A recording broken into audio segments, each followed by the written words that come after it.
کہ اچانک سے کسی چیز کے گھرانے کی تیز آواز آنے لگی، بہت تیز، ایسے لگ رہا تھا کہ کان ہی پھٹ جائیں گے۔ ہم نے پہلے تو سمجھا کہ یہ کوئی جانور ہے جو کہ تھوڑی دیر بعد خود ہی یہاں سے چلا جائے گا، لیکن اس کی آواز اور زیادہ، بہت زیادہ تیز ہوتی جا رہی تھی، اور اچانک یہ چیز ہمارے بیٹھک کے باہر والے دروازے سے آ کر زور کی ٹکرائی۔ ہماری تو جیسے جان نکل گئی ہو، ایسا لگا کہ دروازہ ابھی گر جائے گا، بس ابھی نیچے آیا دروازہ کہ ابھی نیچے آیا۔ ان دنوں میں گھروں میں زیادہ تر لکڑی کے دروازے استعمال کیے جاتے تھے اور وہ بہت زیادہ مضبوط ہوتے تھے۔ اس کے باوجود ایسے لگ رہا تھا کہ دروازہ ابھی فوراً بالکل آرام سے نیچے گر جائے گا۔ وہ جو بھی چیز تھی بہت زیادہ بھاری تھی۔ ہمارے خوف کے ہمارے جسم پر پسینہ آنا شروع ہو گیا۔ میں اور میری والدہ ایک دوسرے کے بالکل قریب ہو کر بیٹھ گئیں اور ایک دوسرے کے ہاتھ پکڑ لیے، اور ہمارے جسم پسینے سے بھیگ گئے۔ اس کے بعد وہ جو بھی چیز تھی، اس کے گھرانے کی آواز ہمارے اور سے اور قریب آتی جا رہی تھی۔ ایسے لگ رہا تھا کہ وہ چیز ابھی دروازہ توڑ کر اندر آ جائے گی، اور اس کے گھرانے کی آواز کسی ایک طرح کی نہیں تھی بلکہ بار بار بدل رہی تھی۔ کبھی کسی اور طرح سے آواز آ رہی تھی اور کبھی کسی اور طرح سے۔ اتنا تو یقیناً کہہ سکتی ہوں کہ وہ کسی جانور کی آواز نہیں تھی، وہ کوئی اور ہی چیز تھی، اور وہ دروازے کو توڑ کر اندر آنا چاہتی تھی۔ اور اس کے بعد اس نے بار بار دروازے کے اندر ٹکر مارنا شروع کر دی۔ ایسا لگ رہا تھا کہ میرا دل میرے سینے سے باہر نکل آئے گا۔ ہمارے پورے جسم میں سے تو جیسے جان ہی ختم ہو گئی۔ پہلے جو ہمیں اتنا پسینہ آ رہا تھا، اب ہمارا جسم بالکل ٹھنڈا ہوتا جا رہا تھا، بالکل ٹھنڈا، خوف کے مارے۔ اور جو ہمارے صحن کی دیواریں تھیں وہ بہت زیادہ چھوٹی تھیں، اور باہر میدان یا کھیتوں کی طرف سے کوئی بھی اندر دیوار ٹاپ کر آ سکتا تھا۔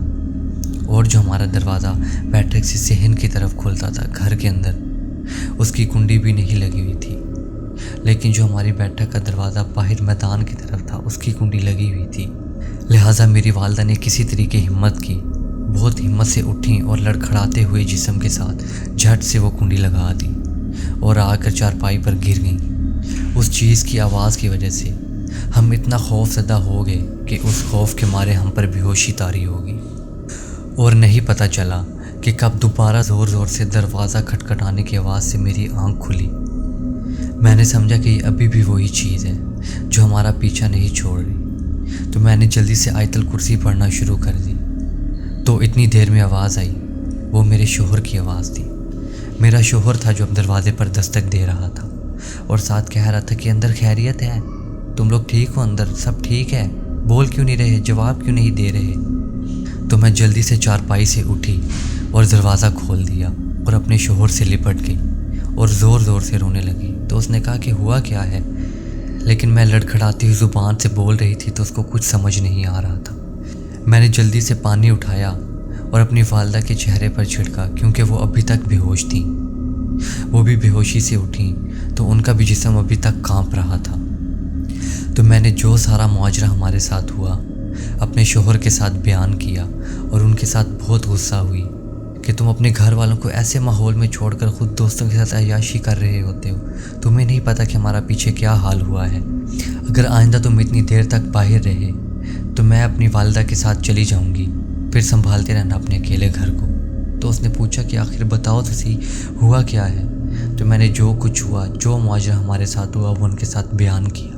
تو یہ بات سن کر میرا شوہر بہت حیران ہوا اور کہنے لگا کہ میں بھی ابھی باہر کھڑا تھا، لیکن باہر تو اس طرح کا کوئی جانور یا کوئی چیز نہیں تھی۔ میں نے کہا جانور مت کہو، وہ کوئی جانور نہیں تھا بلکہ کوئی اور ہی چیز تھی۔ تو میرے شوہر نے وعدہ کیا کہ آج کے بعد وہ اتنی دیر تک کبھی باہر نہیں رہے گا۔